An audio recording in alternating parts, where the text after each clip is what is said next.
मरने के बाद सब कुछ खत्म हो जाता है, ये सिर्फ जीवित सोचते हैं। असल में मौत के बाद आत्मा की सबसे कठिन परीक्षा शुरू होती है। भूख, प्यास, तड़प और हाजिरी की भयानक रातें। अगर पिंडदान ठीक से न हुआ तो आत्मा प्रेत बन जाती है, और अगर श्राद्ध की विधि में एक भी चूक हुई तो वो आत्मा 13 रातें इस धरती पर भटकती है, बिना शरीर के, बिना आवाज के, बस अपने परिवार को देखती रहती है, पर कोई उसे सुन नहीं सकता। मृत्यु के बाद शरीर धरती, जल, अग्नि, वायु और आकाश, इन्हीं 5 तत्वों में लीन हो जाता है।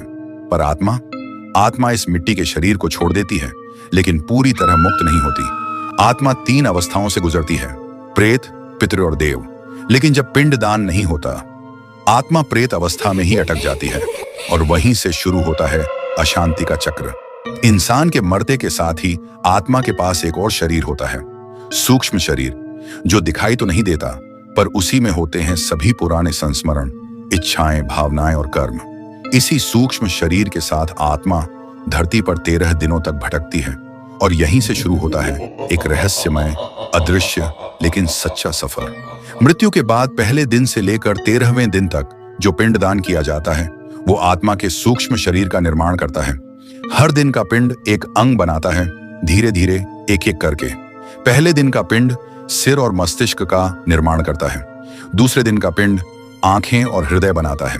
तीसरे दिन रीढ़ और हाथों का निर्माण होता है, और इसी तरह 10 दिनों में आत्मा का पूरा सूक्ष्म शरीर आकार लेता है। पर यह पिंड कोई भौतिक भोजन नहीं होता। आत्मा इन्हें खाती नहीं है, बल्कि ऊर्जा रूप में अनुभव करती है। यह ऊर्जा ही उसे देती है शक्ति, उसे शांत करती है, और उसके भटकते अस्तित्व को एक दिशा देती है। यदि किसी आत्मा को समय पर पिंडदान न मिले तो उसका सूक्ष्म शरीर अधूरा रह जाता है। जैसे बिना हाथ पैर के कोई यात्री रास्ता नहीं चल सकता, वैसे ही ये आत्मा भी उस महान यात्रा को पूरी नहीं कर पाती।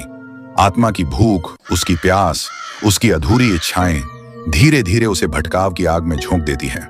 वो अपने घर के आसपास मंडराती है, अपनों को पुकारती है, कभी स्वप्न में आती है, कभी अशुभ संकेतों में, पर कोई सुन नहीं पाता, कोई समझ नहीं पाता।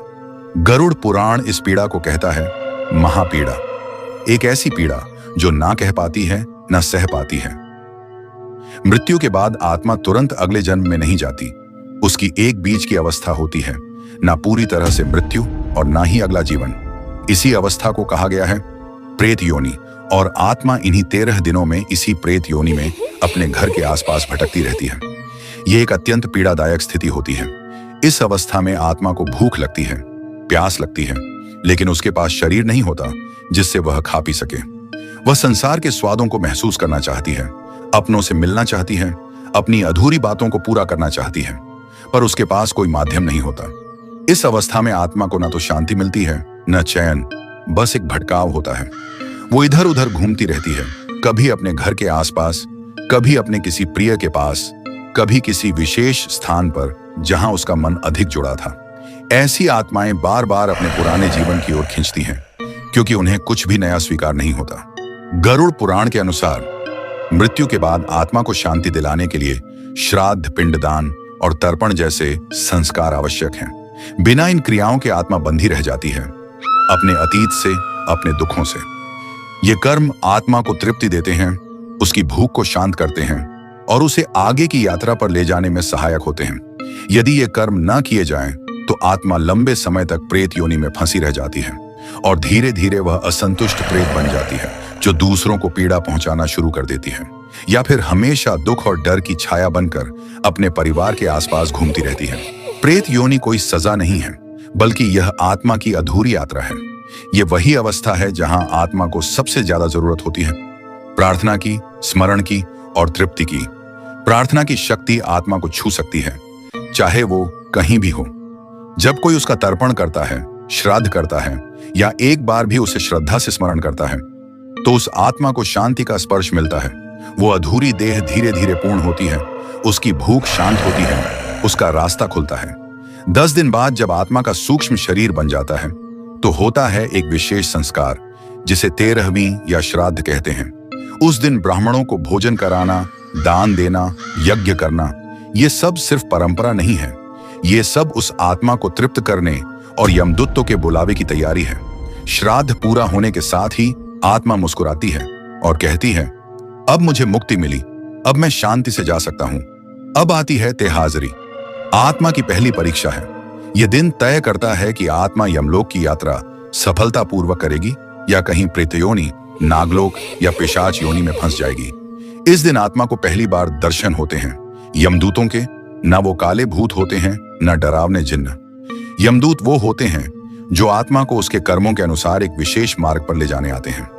कई आत्माएं तो डर से भागने लगती हैं क्योंकि उनकी चेतना भारी होती है, वासनाएं अधूरी होती हैं या जीवन में पाप भारी रहे होते हैं। ऐसी स्थिति में आत्मा को लगने लगता है जैसे कोई उसे जबरदस्ती खींच रहा हो। कुछ आत्माएं रोती हैं, कुछ चीखती हैं और कुछ एकदम चुप, केवल पछतावे में डूबी होती हैं। 12वां, 13वां, 14वां दिन तेहाजरी की अगली सीढ़ियां होती हैं। इन दिनों में जो श्राद्ध किए जाते हैं उन्हें कहते हैं तीज पिंड, जिसका मतलब है तीनों लोकों में आत्मा के मार्ग की शुद्ध। पहला लोक पृथ्वी, दूसरा आकाश वायुलोक, तीसरा यमलोक पितृलोक। हर दिन आत्मा एक एक लोक से पार होती है, पर तभी जब तर्पण सही मंत्रों विधियों से हुआ हो, वरना आत्मा इन लोकों में अटक जाती है और वहां की सूक्ष्म शक्तियां उसे अपने घेरे में ले लेती हैं। 15वें दिन आत्मा अपने कर्मों का भार पहली बार महसूस करती है। यह दिन होता है नवग्रह भेदन का, जहां आत्मा के जीवन के संचित कर्मों को ग्रह देवताओं द्वारा जांचा जाता है। सूर्य पूछता है, तुमने सच्चाई कितनी बोली? चंद्र पूछता है, तुमने भावनाओं का कितना आदर किया? मंगल पूछता है, क्रोध से क्या क्या नष्ट किया? और शुक्र पूछता है, क्या तुम्हारा जीवन वासनाओं से भरा था? ये ग्रह आत्मा की ऊर्जा स्पंदनों को पहचानते हैं और उसे एक कर्म पथ की रिपोर्ट देते हैं। ये रिपोर्ट यमदूतों को सौंपी जाती है, जिससे तय होता है आत्मा को यमराज के समक्ष कैसे प्रस्तुत किया जाएगा। और फिर आता है 16वां दिन, अंतिम दिन तेहाजरी का। इसे कहते हैं सपिंडीकरण श्राद्ध, जिस दिन आत्मा को पितरों की पंक्ति में स्थान देने की अनुमति दी जाती है। मतलब यदि आत्मा ने अपने जीवन में पर्याप्त पुण्य, शुद्ध आचरण और भक्ति की हो, तो वो पितृ योनि में शामिल हो जाती है अपने पूर्वजों के साथ। और फिर वो आत्मा भी एक देवता तुल्य बन जाती है, जो अपने वंशजों की रक्षा करती है, उनके स्वप्नों में मार्गदर्शन देती है और उनके जीवन में शुभता लाती है। लेकिन अगर आत्मा ने जीवन में झूठ, छल, हिंसा, वासनाओं और कुकर्मों से पापों का बोझ इकट्ठा किया है, तो उस 16वें दिन उसे पितरों की कतार से वंचित कर दिया जाता है। ऐसी आत्मा फिर यमदूतों के साथ निकल जाती है विचित्र मार्ग की ओर, जहां उसे आगे की भीषण यम यात्रा से गुजरना होता है। और इस तरह पूरी होती है तेहाजरी, आत्मा की 16 दिन की पहली यात्रा। ये एक परीक्षा की तरह है, जहां पिंडदान, श्रद्धा, तर्पण, भोज, ये सब आत्मा के लिए रास्ता बनाते हैं। अगर परिजन सच्चे भाव से यह करते हैं तो आत्मा को शांति, प्रकाश और पितृस्थान मिल जाता है, वरना भटकती है और अंततः भीषण यमलोक के मार्ग पर उसके पापों के अनुसार दंड के लिए बढ़ती है। और इस तरह पूरी होती है आत्मा की पहली यात्रा तेहाजरी। लेकिन ये तो बस शुरुआत थी। अब आगे जो होने वाला है वो कहीं ज्यादा भयावह है, क्योंकि अगली यात्रा में आत्मा को पार करना होगा विचित्र मार्ग, जहां उसका सामना होगा यमलोक की सीढ़ियों से और उन दरवाजों से जो सिर्फ पापियों के लिए खुलते हैं। अगले भाग में जानिए आत्मा का अगला पड़ाव, नरक या मुक्ति। अगर आपको यह रहस्यमय कथा पसंद आई हो तो अभी मंथन कहानियां को सब्सक्राइब करें, क्योंकि मृत्यु के बाद की यह यात्रा अभी खत्म नहीं हुई है। असली यमलोक तो अब शुरू होगा।